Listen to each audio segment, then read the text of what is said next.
Just because training camp was closed to the public does not mean things were not going down at St. John Fisher College.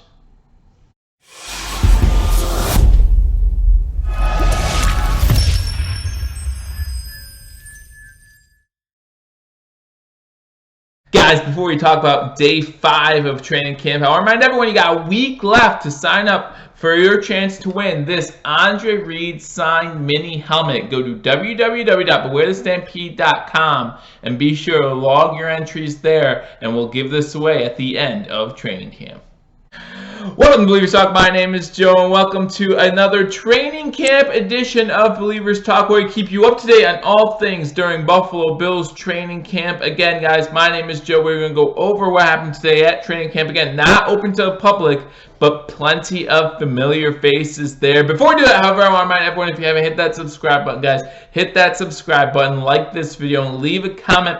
Let me know what you think about day 5 of training camp. Let me know how you think training camp has gone so far. So today started off with Leslie Frazier, defensive coordinator, meeting with the press. And he had a couple things to say that are newsworthy. First and foremost, he says Levi Wallace currently is cornerback number 2. He made no qualms about it, so we know who right now whose job it is to lose, at least at that cornerback 2 position. You look at Levi Wallace, even though we talked about Kevin Johnson doing a little bit better recently, still Levi Wallace's job to lose. He also says that it's a day and night difference between Trent Murphy last season to Trent Murphy this season. He says Trent Murphy's looking really good, and we've seen that in training camp, right? We've seen that be true, and it can only be better with this defensive line. You talk about Ed Oliver, he's progressing. He had a lot of work with the ones today. We'll talk about that. We'll talk about Star Latuile. He had a couple big plays. We'll talk about that. And of course, you talk about Jared Hughes on the other side. Just a great defensive line. And Trent Murphy, everyone's expecting big things from him, might be the beneficiary of that good defensive line. Also talked about Corey Thompson at the linebacker position. Talked about his versatility. Talked about how important that is for the defense and for the team. So good to see him talk about him. Not so much said about linebacker for Sean Joseph. Makes you wonder where he sits on the depth chart. If the Buffalo Bills are going to try and get him over to the practice squad, we'll see what happens there. He also talked about Matt Milano. Again, Matt Milano still recovering from his injury last season. So Matt Milano was close to 100%, and we look forward to seeing that today. And then Milano also went out and had an interception today during camp. So good to see continued improvement from Matt Milano. Now we get a little worried, right? After the press conference, training camp, day 5 starts, and the first thing we notice is that Mitch Morse, our center, is not in pads, right? Sat out Sunday. We were told that that was just a veteran sit day and he was just being held back for that reason. Now it's back-to-back days where Mitch Morse hasn't sat out. Now there's been no claims that he's been injured. No one said anything like that. However, it does have to be worrisome when you see a new center, especially a new center, right? If this were Bodine sitting out, or if this were someone before that sitting out, you'd be okay with that. Someone who might have worked with Josh Allen in the past, you might have been okay with that. But to see Mitch Morse, they need to get those reps together, Josh Allen and Mitch Morse. So it'll be interesting to hear over the next few days why Mitch Morse sat out the past 2 days. So in his place, as I mentioned, to start off, actually, Bodine was... Spencer Long started at center. Bodine came in at center later in the day, and then Bodine played right guard. This is the first time we've really seen Bodine practice with the ones, and this is the first time we've seen him play anywhere but center during training camp. So he played a little right guard. Again, he switched with Spencer Long to play center, and then Feliciano moved to right guard. Again, having right guard is pretty much the one position that we're not sure about on that offensive line. And Nseki did play for Ford at right tackle today as well. So again, using Nseki's versatility to see how we can do it different positions on that offensive line. There were a couple of fights during training camp today. Training camp seemed to be very, very heated today for some reason. It was rainy at St. John Fisher Stadium there, and it just seemed to bring up some attitude in some of these players. Now, I look at these fights and I wonder, is this what Coach McDermott wants, right? Coach McDermott, sometimes seeing a fire in players is good. I'm not going to deny that, but Do you want to see these guys throwing fists at each other? I mean, as we'll talk about, Raven McLeod threw a punch at Dean Marlowe, and it hit Dean Marlowe's helmet, and then Raven McLeod had to come out. And if you're a guy that's sitting, fighting for that 6th wide receiver spot, the last thing you want to do is, A, do something stupid to injure yourself. We talked in a previous episode how dumb it is to take your fist and hit a helmet. Why would you do that? So anyhow, he had to sit out, and now you're losing reps. You're losing reps that another receiver's getting, so no one's seeing you, and everyone's seeing this other guy, right? So that's not a good thing if you're a guy trying to get on this team, trying to make that final 53-man roster. So I take a look at that, and I say that to me shows a little childish behavior.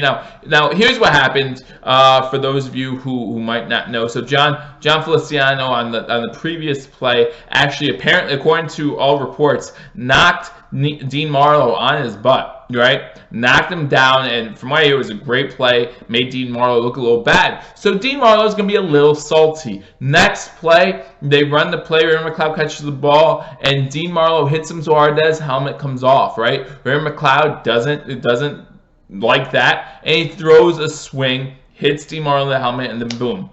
Raven McLeod is on sideline. Where's Dean Marlowe? He's still on the field making plays while you're on the sideline. So again, maybe not the smartest thing to do. I really wish players would think twice before they started swinging at players' helmets. Then there was another fight today between Siren Neal and Duke Williams. They threw some punches. The other players were quick to get in to break that up. But I look at these 4 players and I say McLeod, Marlowe, Neal, Duke Williams, all on the bubble, all on the roster bubble.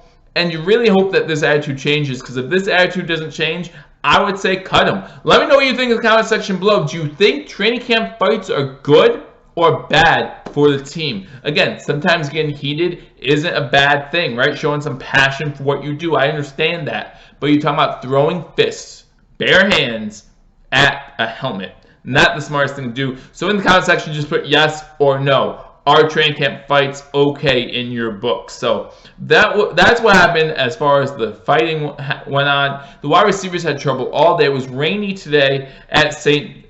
John Fisher College, so a lot of drop balls again. Robert Foster had a few drops today. Didn't look that great according to all accounts. So we'll look to see him maybe as the 4th, 5th wide receiver on this team, because he's not producing the way the other 3 are. We're talking about Cole Beasley, who had a drop today. John Brown and Zay Jones just doing a little bit better. Robert Foster trying to come along, maybe in that 4 slot, that 5 slot, might be on the roster bubble. As hard as that is to say, because of how he did last year, still might be on that roster bubble. I told you earlier during this video, I said we had some special guests at training camp, and we absolutely did.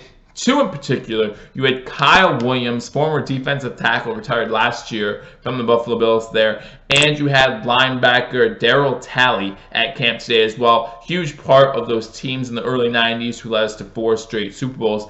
Now, Ed Oliver spent a lot of time with Kyle Williams, talking with Kyle Williams, trying to figure things out, getting as much information from Kyle Williams as he can. Harrison Phillips was also seen spending time with Kyle Williams. We know that they have a good relationship just due to last season. So we know that they were in each other's ear a little bit today as well. And then you saw Ed Oliver actually got a lot of first-team reps today. So that's good to see. He's obviously working hard and getting better at the defensive tackle position. We're seeing more and more reps from him. Would not be surprised to see him as the day 1 starter at defensive tackle next to Starla Tuile. And then also Darryl Talley was there again, and Tremaine Edmonds spent a lot of time with Darryl Talley trying to get some information from him, trying to figure out some scheme things, and so hopefully that really helped Tremaine Edmonds. Although, man, Tremaine Edmonds has looked really good this whole training camp. You want to talk about someone who's fast, you want to talk about someone who has great closing speed. You're talking about Tremaine Edmonds. I think in my awards video, I had him winning Defensive Player of the Year, or maybe even MVP of the season. And all I'm seeing from training camp is more proof of that. This defense is going to be outstanding this year. Might have the #1 defense defense in the NFL here. If you look at it from top to bottom, you know, we might have a question at CB2. We know right now that's Levi Wallace, but can Kevin Johnson come and take that? We'll see. We'll see what happens.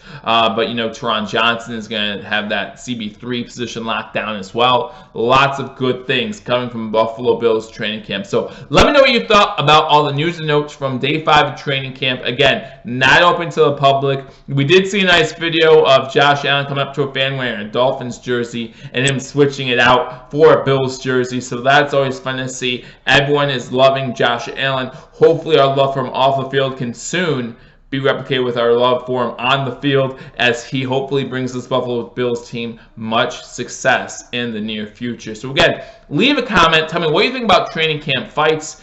Are they good for a team, bad for a team? Can they be good? I don't know. I always think they're bad. Anytime you're throwing fists at somebody else, another player on your team, I think that's bad. Like I said, those 4 guys, Ray McLeod, D. Marlowe, Siran Neal, Duke Williams, all on the bubble at best to make this team.